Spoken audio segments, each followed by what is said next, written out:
টুমপ্ৰেঙত জিলা ভিত্তিত গ্ৰীষ্মকালীন আন্তঃবিদ্যালয় ফুটবল টুৰ্ণামেণ্টৰ সামৰণি।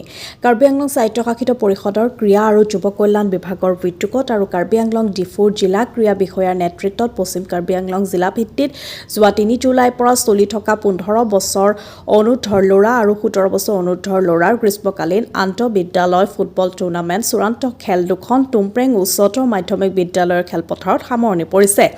আজি বিয়লি ৩ বজাত অনুষ্ঠিত হোৱা ১৫ বছৰ অনুৰ্ধৰ ল'ৰাৰ প্ৰথমখন চূড়ান্ত খেলত বৰকক এম.ই. স্কুলে টাই ব্ৰেকাৰৰ সহায়ত ৮/৭ গ'লৰ ব্যৱধানত টুমপ্ৰেং উচ্চতৰ মাধ্যমিক বিদ্যালয়ক পৰাস্ত কৰি বিজয়ী খিতাপ অৰ্জন কৰে। বিজয়ী দলৰ খেলুৱৈ মিণ্ডাৰ ইংটিয়ে বেষ্ট প্লেয়াৰ খিতাপ অৰ্জন কৰে। ইয়াৰ পাছতে অনুষ্ঠিত হোৱা ১৭ বছৰ অনুৰ্ধৰ ল'ৰাৰ দ্বিতীয়খন চূড়ান্ত খেলত প্ৰতিদ্বন্দ্বিতা কৰা ইংলং ব্ৰিক ইংলিছ হাইস্কুলে ৪/০ গ'লৰ ব্যৱধানত বৰকক এম.ই. স্কুলক পৰাস্ত কৰি বিজয়ী খিতাপ অৰ্জন কৰে। বিজয়ী স্কুলৰ খেলুৱৈ লামেট ইংটিয়ে বেষ্ট প্লেয়াৰ খিতাপ অৰ্জন কৰে। চূড়ান্ত খেলৰ শেষত বঁটা বিতৰণী সভাখন অনুষ্ঠিত কৰা হয়। সভাত মুখ্য অতিথি হিচাপে উপস্থিত থাকে কাৰ্বি আংলং স্বায়ত্ত শাসিত পৰিষদৰ ভেটেনেৰী বৰ্ডৰ অধ্যক্ষ দিত্যলাল হানচু।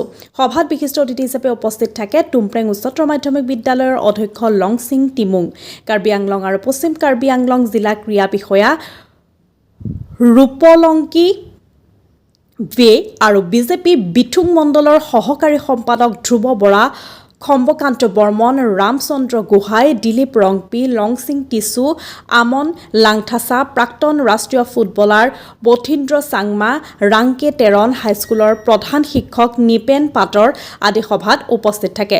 মুখ্য অতিথি কাৰ্বি আংলং স্বায়ত্ত শাসিত পৰিষদৰ ভেটেনেৰী বৰ্ডৰ অধ্যক্ষ দিত্যলাল হানচুৰ ভাষণৰ পাছতে ট্ৰফি আৰু প্ৰমাণপত্ৰ বিতৰণ কৰা হয়। পশ্চিম কাৰ্বি আংলং জিলাৰ পৰা নাৰায়ণ বৰুৱাৰ ৰিপৰ্ট, নিভাজ অসম লাইভ। ভাল লাগিল।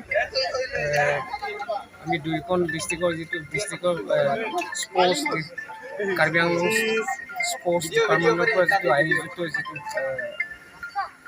খেলটো আজি school inter school summer football টুৰ্ণামেণ্টৰ আজি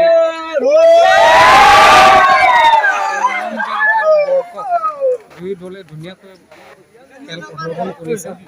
এনেধৰণে খেল আমাৰ আগতো হৈছে আৰু ভৱিষ্যতলৈ হৈ থাকিব। আৰু এই খেলটো সদায় আমাৰ কাৰ্বি আংলং স্বায়ত্ত পৰিষদৰ মুখ্য কাৰ্যবাহী সদস্য তথা আমাৰ ১১১ নং বিধানসভাৰ বিধায়ক ডক্টৰ তুলিয়াম ৰহাং ডাঙৰীয়াই সদায় এই আমাৰ স্পৰ্টছটো কালচাৰ হিচাপে লৈ যাবৰ কাৰণে সদায় আহ্বান জনাইছে। ঠিক তেনেধৰণে আমাৰ স্কুল এৰিয়াত যিমানখিনি খেলুৱৈ আছে এইবিলাক ওলাই অহাৰ কাৰণে তেখেতসকলক ধন্যবাদ জনাইছোঁ। এনেধৰণে অংশগ্ৰহণ কৰিব লাগিব প্ৰত্যেক স্কুলৰ পৰা।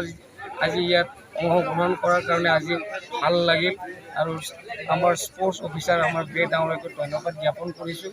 এনেধৰণে আমাৰ স্পৰ্টছটো আমাৰ কালচাৰ ৰূপে লৈ যাবলৈ কোৱা হৈছে। আমি এনেধৰণে লৈ যাব লাগিব।